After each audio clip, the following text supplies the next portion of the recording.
여러분 안녕하십니까? 수원회생법원 회생위원 출신 안양법무사 홍종기입니다. 많은 분들이 채무 문제로 고민할 때 개인회생과 개인파산 중 어떤 제도가 자신에게 적합한지 헷갈려 하십니다. 오늘은 개인회생과 개인파산의 차이점, 장단점, 그리고 선택 기준을 상세히 정리해 드리겠습니다.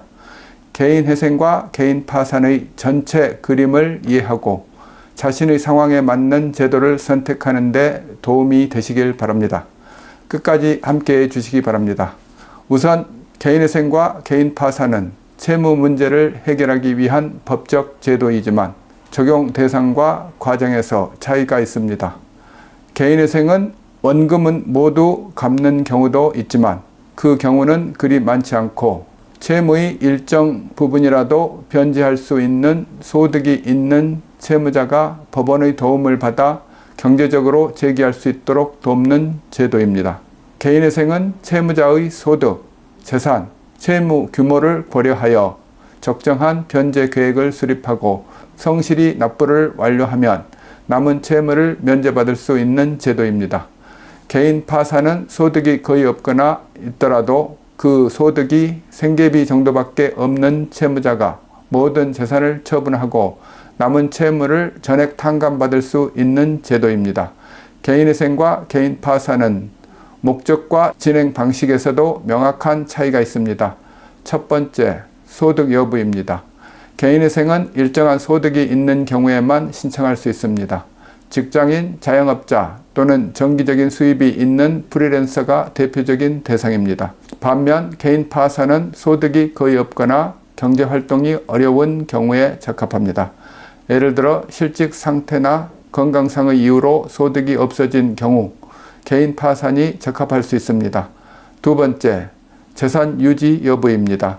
개인회생은 일정 기간 동안, 즉 인가 결정이 나기까지는 원칙적으로 재산을 유지할 수 있는 경우가 많습니다. 집, 자동차 같은 재산을 일정 기간 동안 인가 결정 시까지 보호하면서 채무를 해결할 수 있기 때문에 재산을 일정 기간 동안 지키고 싶은 분들에게 적합합니다. 반면 개인 파산은 채무자가 가진 모든 재산을 처분해야 하기 때문에 재산을 포기할 준비가 되어 있어야 합니다. 다만 자동차의 경우 노후되어 매각하여 환가하는데 그 환가액이 얼마 되지 않은 경우 그 금액에 대한 환급금을 납부하고 자동차를 유지할 수 있는 경우도 있습니다. 세 번째, 채무 변제 방식입니다. 개인회생은 법원이 승인한 변제 계획에 따라 보통 3년에서 5년 동안 일정 금액을 성실히 납부해야 합니다. 반면 개인 파산은 변제 기간 없이 파산 선고 후 법원이 심사하는 일정 기간이 지나면 면책을 받을 수 있지만 법원의 철저한 심사를 통과해야 합니다.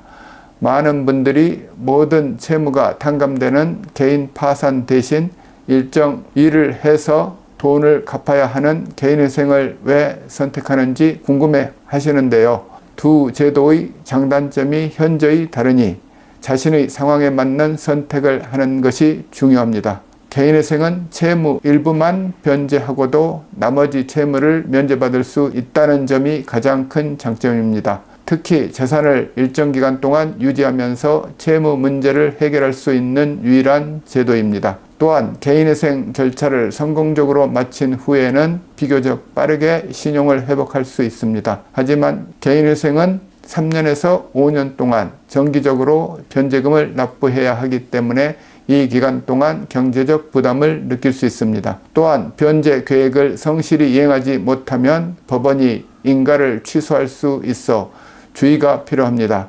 이와 달리 개인 파산의 가장 큰 장점은 모든 채무를 면제받을 수 있다는 점입니다. 채무자의 재산이 있는 경우에는 그 금액에 해당하는 금액을 법원의 환급금이란 명목으로 납부하고 채무를 전액 탕감받을 수 있기 때문에 채권자로부터 압박에서 벗어날 수 있습니다.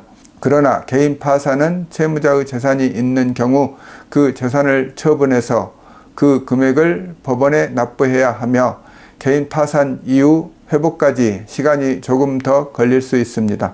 또한 파산 신청 과정에서 법원이 채무자의 경제적 상황과 재산 내역을 철저히 조사하기 때문에 준비 과정이 까다롭습니다. 마지막으로 파산은 사회적으로 낙인 효과를 줄 수 있어 심리적인 부담도 함께 따를 수 있습니다. 다음으로는 개인회생과 개인 파산 중 어떤 제도를 선택할지 기준을 설명드리겠습니다. 첫 번째, 소득 상황입니다. 현재 안정적인 소득이 있다면 개인회생이 적합합니다. 예를 들어 월급이나 사업소득이 일정한 분들은 개인회생을 통해 채무를 해결할 가능성이 높습니다. 반면 소득이 없거나 경제활동이 불가능한 상태라면 개인 파산이 더 적합할 수 있습니다. 두 번째, 재산 유지 여부입니다.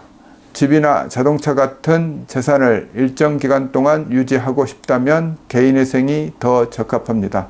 하지만 재산을 처분하는 것이 문제되지 않는다면 개인 파산도 고려해 볼 수 있습니다. 오늘은 개인회생과 개인 파산의 차이점과 선택 기준에 대해 정리해 보았습니다. 개인회생과 개인 파산은 각자의 장단점이 있으며 자신의 상황에 맞는 제도를 선택하는 것이 가장 중요합니다. 오늘 영상이 도움되셨다면 구독과 좋아요 부탁드립니다. 더 궁금한 점이 있으시다면 언제든지 저희 사무실로 문의해 주시기 바랍니다. 저희는 여러분의 채무 문제 해결에 도움이 될 수 있도록 최선을 다해 돕겠습니다. 감사합니다.